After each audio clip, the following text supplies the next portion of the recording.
வா அருணாச்சலம், நீ வருவேன்னு தெரியும். நம்ம ரொம்ப நாளா ஆசைப்பட்டுட்டு இருந்த நாள் இன்னைக்கு.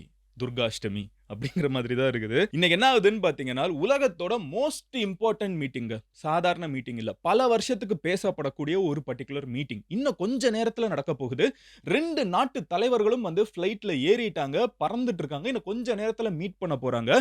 இந்த மீட்டிங்ல பேசி என்ன டெசிஷன்ஸ் எடுக்குறாங்களோ, அத வச்சு தான் நம்ம பக்கத்து தெருவுல இருக்கக்கூடிய ஒரு ஆஃபீஸ்க்கோ, இல்ல வந்து ஃபிரெண்ட் வீட்டுக்கோ ரேபிடோ போட்டு போனோம்னா, இல்ல ஓலா, ஊபர் எதையாவது புக் பண்ணி போறோம்னா, இல்ல ஆட்டோனா கிட்ட நெகோஷியேட் பண்றோம்னா, அந்த இதுக்கு அவங்க ஒரு விலை சொல்லுவாங்கல்ல. அத எத வச்சு சொல்லப் போறாங்க? பெட்ரோல், டீசல் என்ன விலை இருக்குங்கிறதுல இருந்து அவங்க நம்மள பக்கத்து தெருவுல டிராப் பண்றது வரைக்கும். அங்க ஆரம்பிச்சு தக்காளி வெங்காயம் விலையில இருந்து மொத்தமா இந்தியாவுக்கு மத்த நாடுகளுக்குள்ள எப்படி ரெஸ்பெக்ட் இருக்கும்? மத்த நாடுகளுக்குள்ள வந்து யார் யார் எந்தெந்த கண்ட்ரிய சப்போர்ட் பண்ணுவாங்க?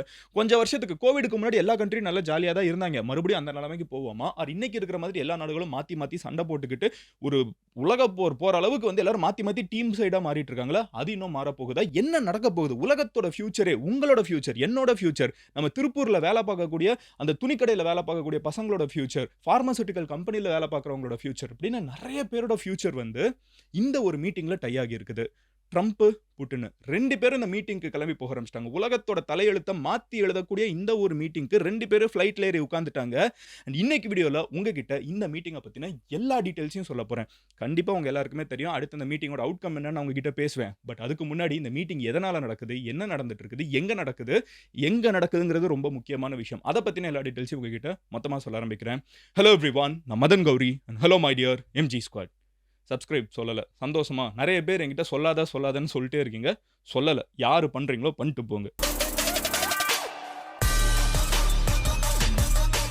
ஃபர்ஸ்ட் விஷயம் என்ன அப்படின்னு பார்த்தீங்கன்னா, இது எங்க நடக்குது அப்படின்னு நான் உங்ககிட்ட சொல்லிடுறேன். இந்த மீட்டிங் வந்து அலாஸ்கால நடக்குது. இது எங்க இருக்குன்னு பார்த்தீங்கன்னா, யுஎஸ்ல. ஓகேவா? யுஎஸ்ல இருக்கக்கூடிய இந்த அலாஸ்கா அப்படிங்கிற ஒரு பர்ட்டிகுலர் இடத்துல தான் வந்து இந்த மீட்டிங் நடக்குது. இந்த இடம் வந்து ரொம்ப முக்கியத்துவமான ஒரு இடம். ஓகேவா? ஏன்னு நான் சொல்லிடுறேன். ஏன்னா, இந்த இடம் வந்து ஒரு காலகட்டத்தில ரஷ்யாவோட இடமா இருந்துச்சு. ரஷ்யா கிட்டேருந்து அமெரிக்கா, ஓகேவா? ஒரு நாடு இன்னொரு நாடு கிட்ட இருந்து உலகத்திலே மிகப்பெரிய நாடான ரஷ்யா கிட்ட இருந்து அமெரிக்கா வந்து $7 மில்லியன் குடுத்து 158 இயர்ஸ் அகோ 158 வருஷத்துக்கு முன்னாடி 1867ல இந்த மிகப்பெரிய நிலப்பரப்ப வாங்கிட்டாங்க. நல்லா கேட்டுக்கோங்க. யோசிச்சு பாருங்க இது எப்படி இருக்கும்னு.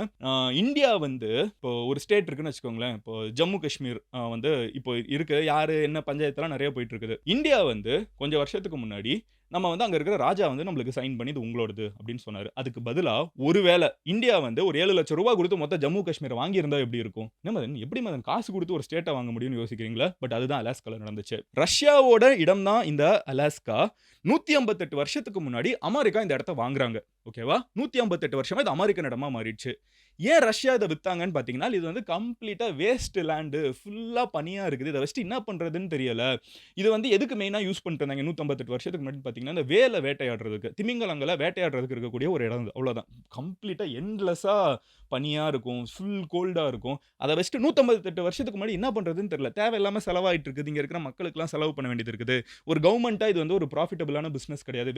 வெறும் திமிங்கலத்த புடிச்சு என்ன பண்ண? அதனால அப்படின்னு சொல்லிட்டு இந்த இடத்த மொத்தமா ரஷ்யா வந்து வெறும் $7 மில்லியன் அமெரிக்கா கிட்ட வித்தாங்க. அண்ட் இன்னைக்கு அமெரிக்காவோட one of the most important இடங்களா இந்த அலாஸ்கா மாறி இருக்குது. இந்த இடத்துல தான் இப்ப இந்த மீட்டிங்கும் நடக்குது. மதன், இடமே பயங்கரமா இருக்கே. ஒரு ஸ்டேட்ட வாங்கியிருக்காங்க. இன்னும் பயங்கரமான கதையா இருக்குது. இந்த மீட்டிங்கோட பின்னணி என்ன அப்படின்னு இதுவரைக்கும் மதன் கௌரி வீடியோ நான் ஒரு வாரமா தொண்ட தண்ணி கத்த பேசினத கேட்காதவங்களுக்கு ரொம்ப குட்டி ஃபிளாஷ்பேக். உக்ரைன், ரஷ்யா இந்த பிரச்சனை நம்மளுக்கு கோவிட் முடிஞ்சதுல இருந்தே கேள்விப்பட்டுட்டு இருக்கோமா? உக்ரைனுக்குள்ள ரஷ்யா போறாங்க போய்க்கிட்டே இருக்காங்க. இந்த மிஸ்டர் பீன்ல வந்து ஒருத்தன் ஸ்லோவா போய்க்கிட்டே இருப்பான்ல, அந்த மாதிரி ரஷ்யா வந்து ஸ்லோவா உக்ரைனுக்குள்ள போய்க்கிட்டே இருக்காங்க. பட் இப்படி ஸ்லோவா போகிறப்ப அந்த போர் வந்து ரொம்ப பெருசா போயிட்டு இருக்குது. நிறைய பேர் இறந்து போயிட்டே இருக்காங்க. அண்ட் உக்ரைன் வந்து சப்போர்ட் யாருன்னு பார்த்தீங்கன்னா, ரஷ்யாவுக்கும் உக்ரைனுக்கும் தான் போர். ஆனா உக்ரைனுக்கு பின்னாடி இருக்கிறது யாருன்னு பார்த்தீங்கன்னா, எல்லாம் ஜெயண்ட்ஸ். மொத்த யூரோப்பும் which means Germany, Italy, France, நீங்க எல்லா கண்ட்ரி யூரோப்ல இருக்கிற எல்லா கண்ட்ரியும் போட்டு வச்சுக்கோங்க. எல்லாம் பிளஸ் அமெரிக்கா எல்லாரும் ஒண்ணா சேர்ந்து உக்ரைனுக்கு ஆயுதங்கள், பணம் எல்லாத்தையுமே குடுத்துக்கிட்டே இருக்காங்க. இங்க ரஷ்யாங்கிற ஒரு ஆளு இங்க இருக்கக்கூடிய ஒரு 50, 60 கண்ட்ரீஸ தனியாளா போட்டு பொளந்து இந்த பிரச்சனை போய்க்கிட்டே இருக்குது. எல்லாருக்கும் பெரிய ஈகோ என்னன்னு பார்த்தீங்கன்னா, என்ன ஆனாலும் ரஷ்யாவ நிறுத்த முடியல. இத்தன கண்ட்ரி ஒண்ணா சேர்ந்து ஆயுதத்த குடுத்தாலும், ரஷ்யாங்கிற ஒரு நாட நம்மளால நிறுத்த முடியலையே அப்படிங்கிற ஒரு ஈகோ. ட்ரம்ப் என்ன சொல்றாருன்னா, நான் இப்ப பதவிக்கு வந்ததுக்கப்புறம் யாருனாலயுமே சால்வ் பண்ண முடியாத இந்த பிரச்சனைய, எஸ்பெஷலி எனக்கு முன்னாடி இருந்த பிரசிடென்ட் ஜோ பைடன்னால, ட்ரம்ப்க்கு தான் தெரியும்ல பெர்சனல் ஈகோ. அந்த ஆள்னால சால்வ் பண்ண முடியாத இந்த பிரச்சனைய, நான் சால்வ் பண்ணி வைக்கிறேன்டா. வாங்கண்ணா, வாங்கண்ணா வந்து உட்காருங்கண்ணா அப்படின்னு சொல்லிட்டு அலாஸ்காவுக்கு புட்டின இன்வைட் பண்ணியிருக்காரு. ஸோ இந்த அலாஸ்கா அப்படிங்கிற இடம் நான் சொன்ன மாதிரி இது ஒரு ரஷ்யன் ரீஜன். அமெரிக்கா காசு குடுத்து வாங்குன ஒரு இடம். அந்த இடத்துல இந்த மீட்டிங் நடக்கிறதே ஒரு ரொம்ப பவர்ஃபுல்லான மூவ். ஜெனரலா இந்த மாதிரி பேச்சுவார்த்தைலாம் எங்க நடக்கும்னு பார்த்தீங்கன்னா, துபாய்ல நடக்கும். இல்லன்னா ஜெனீவால நடக்கும். இந்த நியூட்ரலா 3வதா ஒரு இடத்துல நடத்துது அப்படின்னு சொல்லுவாங்க. ஆனா யோசிச்சு பாருங்க. உக்ரைனுக்குள்ள ரஷ்யா போகுது. இந்த போர நிறுத்தணும். இதுதானே கோலு. ஆனா இதுக்கான மீட்டிங் என்ன நடக்குது? அமெரிக்கால நடக்குது. அதுல பியூட்டி ஒண்ணு இருக்குது. நான் சொல்றேன். நீங்க எதிர்பார்க்கவே முடியாத ஒரு பியூட்டி. என்ன பியூட்டின்னு பார்த்தீங்கன்னா, உக்ரைன் அந்த மீட்டிங்ல கிடையாது. எப்படி? உக்ரைனுக்குள்ள இருக்கிற போர நிறுத்துறதுக்கு தான் இவ்ளோ பெரிய ஒரு மீட்டிங்க. இந்த மீட்டிங்ல உக்ரைனே கிடையாது. உக்ரைனுக்கு பதிலா அமெரிக்கா அங்க போய் உட்காருது. இங்க வந்து புட்டின் வந்து ரஷ்யால இருந்து புட்டின் வந்து உட்கார்றாரு. இன்னைக்கு வேர்ல்டு ஃபுல்லா ட்ரம்ப்ன்னு நம்ம பேசிட்டு இருந்தாலும், நம்ம கடந்த ஒரு 20, 25 வருஷமா புட்டின பத்தி பேசிட்டு இருக்கோம். அங்க அந்த ஆள் தான். அவர் வச்சது தான் சட்டம். அவர் தாங்க எல்லாமே ரஷ்யால. அந்த மாதிரி இருக்கிற ஒரு ஆள். அவரும் வந்து உட்கார்றாரு. 2 பேரும் டேபிள்ல உட்கார்றாங்க. இந்த மீட்டிங் வந்து இன்னும் கொஞ்ச நேரத்துல நடக்க போகுது. அண்ட் இது வந்து வாஷிங்டன்லயும் நடக்கல, மாஸ்கோலயும் நடக்கல. மாஸ்கோ ரஷ்யாக்குள்ள நடக்குதுன்னு வச்சுக்கோங்களேன். அமெரிக்கன் பிரசிடென்ட் வந்து இவ்ளோ தூரம் போனாருன்னு சொல்லலாம். இது வாஷிங்டன்ல நடக்குதுன்னா, ரஷ்யன் பிரசிடென்ட் வந்து இவ்ளோ தூரம் அமெரிக்கா வரைக்கும் டிராவல் 2 அர்த்தம். உலகத்தோட 2 மூலையில இருக்குது. அதனால தான் நடுவுல இருக்கக்கூடிய அலாஸ்கா ரஷ்யன் பகுதி, அமெரிக்கன் பகுதியா இன்னைக்கு இருக்குன்னா உங்களுக்கே புரியும். அப்ப இந்த பார்டர்ல இருக்கணும், மாறி இருக்குது. கரெக்ட்டா? ஸோ அந்த மாதிரி மாறுன இந்த நியூட்ரலான ஒரு ஸ்பேஸ வந்து அவங்க புடிச்சிருக்காங்க. இந்த இடத்துல ஆல்ரெடி பார்த்தீங்கன்னா, உக்ரைனியன் புரொட்டஸ்டர்ஸ்லாம் வந்துட்டாங்க. எப்படி நீ வந்து என்னைய கூப்பிடாம என் நாட்ல என்ன நடக்கணுங்கிறத நீ பேசலாம் அப்படின்னு சொல்லிட்டு. ஸோ இதெல்லாம் தான் கான்டெக்ஸ்ட். இந்த மீட்டிங்ல நம்ம என்ன எதிர்பார்க்கலாம் அப்படின்னு பார்த்தீங்கன்னா, ட்ரம்பே சொல்லியிருக்காரு. ட்ரம்ப் என்ன சொல்றாருன்னா, என்னோட கோல் வந்து ஃபர்ஸ்ட் ஒரு விஷயம் சொல்லிடுறாரு. எங்க நடக்குதுன்னு பார்த்தீங்கன்னா, ஆங்கரேஜ் அப்படின்னு ஒரு இடம் இருக்குது அலாஸ்கால. ஒரு ஊரு. இந்த ஊர்ல வந்து ஜாயிண்ட் பேஸ் எல்மன்ஃபோர்ட் ரிச்சர்ட்சன் அப்படிங்கிற ஒரு உலகப் போர் அப்போ யூஸ் பண்ணப்பட்ட ஒரு ராணுவ இடம் இருக்குது. அந்த இடத்துல தான் இந்த மீட்டிங். ரொம்ப பார்க்கவே விஷுவலா ரொம்ப பயங்கரமா இருக்கும். நீங்க அடுத்து ஃபோட்டோஸ்லாம் வரப்போ ரொம்ப வாஸ்ட்டா இருக்கக்கூடிய ஒரு இடத்துல மீட்டிங் நடக்குது. எனிவே இதுதான் வந்து ட்ரம்ப் பவருக்கு வந்ததுக்கு அப்புறம் ஃபர்ஸ்ட் டைம் புட்டினையே மீட் பண்றாரு.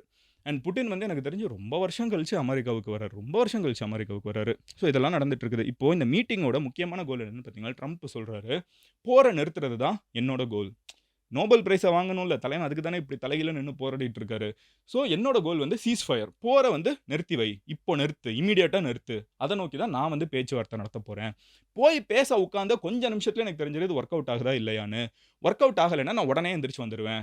எனக்கு வந்து இந்த பயம்லாம் கிடையாது புட்டின பார்த்து தெரியும்ல அப்படின்னு சொல்லிட்டு ட்ரம்ப் பேசுறாரு. புட்டின் வந்து எந்த ரியாக்ஷனையும் குடுக்கல. புட்டின் ரொம்ப சைலன்ட்டா வந்து உட்கார்ந்துட்டு இருக்காரு. அவர் வந்து ட்ரம்ப் மாதிரி கிடையாது. புட்டின் வந்து ட்ரம்ப் வந்து பேசி தான் நம்மளுக்கு தெரியும்னா, புட்டின் வந்து பேச மாட்டாருங்கிறதுக்காக நம்மளுக்கு தெரியும். பேசவே மாட்டாரு. ஒன்லி ஆக்ஷன், டைரக்ட் ஆக்ஷன் அந்த மாதிரி ஒரு ஆளு. அடுத்த விஷயம் என்ன அப்படின்னு பார்த்தீங்கன்னா, ட்ரம்ப் வந்து மறுபடியும் சொல்றாரு. புட்டின் வந்து என்னைய சுத்திலாம் வந்து என்னையெல்லாம் சுத்த விட முடியாது. நான் ஒரு பயங்கரமான ஆளுன்னு புட்டினுக்கு தெரியும். அதனால இது வந்து ஒரு நல்ல டீலா இருக்கும் அப்படின்னு சொல்லி நான் எதிர்பார்க்கிறேன். நான் சொல்றத புட்டின் கேட்பாரு அப்படின்னு சொல்லி எதிர்பார்க்கிறேன்னு சொல்லி ட்ரம்ப் சொல்றாரு. ரஷ்யா சைடு என்ன சொல்றாங்கன்னா, சில விஷயங்கள் லீக் ஆகியிருக்குது. இந்த மீட்டிங்ல இதாங்க நடக்க போகுது அப்படின்னு சொல்லிட்டு சில லீக்டு நியூஸ் இருக்குது. அது என்னன்னா, ரஷ்யா வந்து உக்ரைன பத்தி பெருசா பேசுறதுக்கு பதிலா, ட்ரம்ப் கிட்ட அமெரிக்காவ பத்தி பேசலான்ட்டு இருக்காங்க. அது நம்ம எதிர்பார்க்காத ட்விஸ்ட் அப்படின்னு யோசிக்கிறீங்கல்ல. ட்ரம்ப் என்ன சொல்றாரு, நான் ஒரு பிசினஸ் மேன்.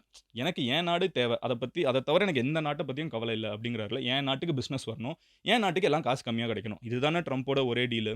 புட்டின் என்ன யோசிக்கிறாருன்னா, நம்ம உக்ரைன பத்தி பேசினோம்னா, நீ முன்னாடி போ, பின்னாடி போ, நீ இவ்வளோ இடத்த திருப்பி குடு அதெல்லாம் பேசுவாய்ங்க. அதெல்லாம் விட்டுட்டு அமெரிக்காவ நம்ம பக்கம் இழுக்கணும். யோசிச்சு பாருங்க இது என்ன மாதிரி ஒரு கேம்ன்னு. புட்டின் என்ன எதிர்பார்க்கிறார்னா, he is going to make huge offers for US. எப்படி இந்தியாவுக்கு வந்து கம்மியான விலைக்கு பெட்ரோல் குடுக்குறேன்னு சொன்னாங்களோ, சைனாவுக்கு வந்து எப்படி கம்மியான விலைக்கு பெட்ரோல் குடுத்துட்டு இருக்காங்களோ, அதே மாதிரி அமெரிக்காவுக்கு கம்மியான விலைக்கு பெட்ரோல், எனர்ஜி அண்ட் அமெரிக்கன் மார்க்கெட்ட வந்து அமெரிக்கன் கம்பெனிஸ வந்து ரஷ்யாக்குள்ள இன்வெஸ்ட் பண்றதுக்கு அலோவ் பண்றதுன்னு சொல்லிட்டு, இந்த டீல வந்து ரஷ்யாவோட அமெரிக்கா இருக்கிறது அமெரிக்காவுக்கு நல்லது. அமெரிக்கன் பிசினஸ்க்கு நல்லது அப்படின்னு சொல்லிட்டு ஒரு பிசினஸ்மேன் பிரசிடென்ட் ட்ரம்பை இம்ப்ரெஸ் பண்றதுக்கு புட்டின் வந்து ஒரு ஸ்கெட்ச் போட்டுட்டு இருக்காரு அப்படின்னு சொல்றாங்க. இந்த மாதிரி நிறைய ஆஃபர்ஸ் இருக்குது. நாங்க வந்து அமெரிக்காவை வந்து எங்க நாட்டுக்குள்ள வர விடுறோம். எங்க நாட்டுக்குள்ள பிசினஸ் பண்றதுக்கு பிசினஸ் பண்ண வர விடுறோம். கம்மியான விலைக்கு நாங்க எங்க பெட்ரோலை உங்களுக்கு தரோம். நான் இந்தியாவுக்கு வித்தா தானே உனக்கு கோவம் வருது, சைனாக்கு வித்தா தானே கோவம் வருது, உனக்கே விற்கிறேன் நீ என்ன பண்ணுவ அப்படின்னு அந்த மாதிரிலாம் அவங்க ட்விஸ்ட் 4, 5 பிளான் பண்ணியிருக்காங்க.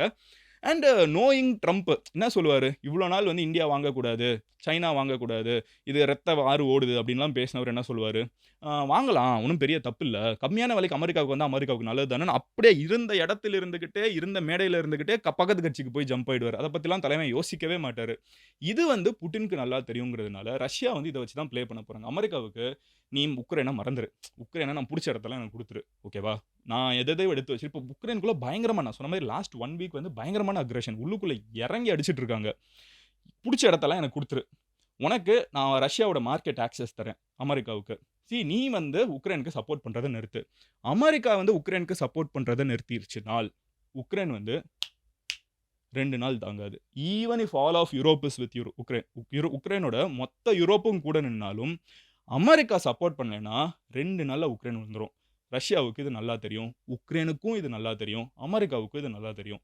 ஸோ இந்த டீலோட அவுட்கம் என்னவா இருக்கும் அப்படின்னு சொல்லி எதிர்பார்க்க. ஏன்னா இதெல்லாம் முதல்ல பேசாம முதல்ல இவ்வளோ ஆப்வியஸா போய் உட்கார மாட்டாங்க. கண்டிப்பா பின்னாடி வந்து பேச்சுவார்த்தைகள் போக ஆரம்பிச்சிருக்கும். இங்க இருக்கிற அஃபிஷியல்ஸ்க்கும், அங்க இருக்கிற அஃபிஷியல்ஸ்க்கும். பிரசிடென்ட் மீட் பண்றது ஜெனரலா உலகத்துக்கு வந்து நாங்க இத செஞ்சுட்டோம் பாருங்கடா அப்படின்னு காமிக்கிற ஒரு மொமெண்ட் தான். ஸோ என்னோட கெஸ் என்ன? 24 ஹவர்ஸ்ல தெரிஞ்சிரும்.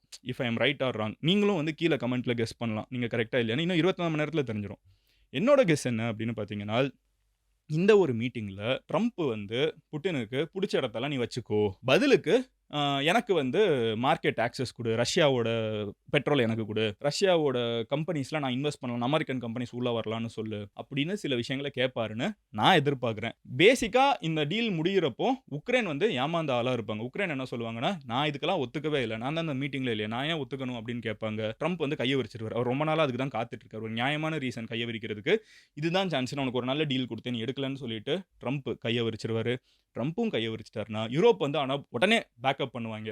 உக்ரைனுக்கு வந்து இல்ல நான் இருக்கேன்னு. ஏன்னா உக்ரைன புடிச்சா அடுத்து வந்து யூரோப்புக்கு தான் பிரச்சனை. யூரோப் வந்து பேக்கப் பண்ணுவாங்க. ஆனா ரொம்ப நாளுக்கு யூரோப்னால தாங்க முடியாது. ட்ரம்ப் வெளிய இருந்துகிட்டு தேவையில்லாம பிரச்சனை பண்ணாதீங்கப்பான்னு சொல்லிட்டு பீஸ் பேசுறேன், நோபல் வேணும்னு சொல்லிட்டு எஸ்கேப் ஆயிடுவாரு. இதுதான் எனக்கு தெரிஞ்சு நடக்கும்னு நினைக்கிறேன். ஆல்ரெடி வந்து ரஷ்யா வந்து டிஸ் பண்ண ஆரம்பிச்சுட்டாங்க. ட்ரால் பண்ண ஆரம்பிச்சுட்டாங்க. என்ன பண்ணியிருக்காங்கன்னு பார்த்தீங்கன்னா, ரஷ்யாவோட ஃபாரின் மினிஸ்டர் இன்னைக்கு ஆல்ரெடி வந்துட்டாரு. கரெக்ட்டா கொஞ்ச நேரத்தில தலைவர்கள் மீட் பண்ண போறாங்கன்னா, முன்னாடியே மினிஸ்டர்ஸ்லாம் வந்துருவாங்கல்ல. அவர் வந்து என்ன டிரெஸ் தெரியுமா? என்ன ஸ்வெட்டர் தெரியுமா போட்டு வந்திருக்காரு? யுஎஸ்எஸ்ஆர்ன்னு ஒரு ஸ்வெட்டர போட்டு வந்திருக்காரு. இது என்ன ட்ரால்ன்னு புரிஞ்சிருச்சுல்ல? புரியாதவங்களுக்கு சொல்றேன். யுஎஸ்எஸ்ஆர் அப்படிங்கிற ஒரு மிகப்பெரிய நாட்டோட ஒரு இடமா தான் உக்ரைனே இருந்துச்சு. அதுக்கப்புறம் தான் அது உடைஞ்சு ரஷ்யா தனியா போச்சு, உக்ரைன் தனியா போச்சு. ரஷ்யால இருக்கக்கூடிய இந்த மினிஸ்டர்ஸ், புட்டின்லாம் என்ன நினைக்கிறாங்கன்னா, உக்ரைன் என்கிட்டேருந்து போனது தானே, அது என்னோடது தானே. பேசிக்கா இந்தியா வந்து பாகிஸ்தான் என்னோடது தானே. நீ என்ன எனக்கு எதிர்த்து என்னை எதிர்த்து திமிரா பேசுற?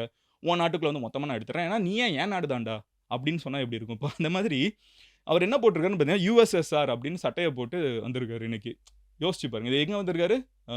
உக்ரைனுக்கும், ரஷ்யாவுக்கும் இருக்கிற பிரச்சனைய நிறுத்தி வைக்கிறதுக்கு நடக்கக்கூடிய மீட்டிங்ல. இன்டைரக்ட்டா என்ன சொல்றாரு? உக்ரைன் எங்களோட தான்டா அப்படின்னு சொல்லி மினிஸ்டர் போட்டு வர்றது இருக்குல்ல. God level trolley. பட் அதெல்லாம் நடந்துட்டு இருக்குது. என்னோட ப்ரெடிக்ஷன்னு நான் சொல்லிட்டேன். நீங்க என்ன நினைக்கிறீங்க? இந்த மீட்டிங்கோட அவுட்கம் நான் சொன்ன மாதிரி இருக்கும்னு நினைக்கிறீங்களா? இல்ல மதன், இப்ப ட்ரம்ப் வந்து உக்ரைனுக்காக உயிர குடுத்து போராட போறாரு. பாரு உக்ரைன கையே விட மாட்டாரு அப்படின்னு நினைக்கிறீங்களா? இல்ல அப்படியே ஜம்ப் ஆகி புட்டின் கூட சேர்ந்துருவாருன்னு நினைக்கிறீங்களா? நான் வந்து புட்டின் கூட சேருவாரு. புட்டின் சொல்றதுக்காக தலையாட்டுவாருன்னு தான் எனக்கு தோணுது. பட் அது என்னோட ஒப்பீனியன். நீங்க என்ன நினைக்கிறீங்கங்கிறத கமெண்ட்ல சொல்லுங்க. நாளைக்கு இன்னொரு வீடியோல பார்க்குறேன். And until then bye. Madan Gowri signing off your love you all. Take care. Bye. Cheers and cheese. Take care. And நீங்க ஆஸ் ஐ ஆல்வேஸ் சே, நீங்க பர்சனலா என்னை ஃபாலோ பண்ணணும்னு நினைச்சீங்கன்னா, இன்ஸ்டாகிராம்ல வந்து மதன் கௌரின்னு சொல்லி சர்ச் பண்ணி ஃபாலோ பண்ணுங்க. இங்க சப்ஸ்கிரைப் பண்ணா மட்டும் பத்தாது. அங்க ஃபாலோ பண்ணீங்கன்னா தான் அங்க நடக்கிறது எல்லாத்தையும் உங்ககிட்ட அங்க உடனே சொல்ல முடியும். ஓகேவா?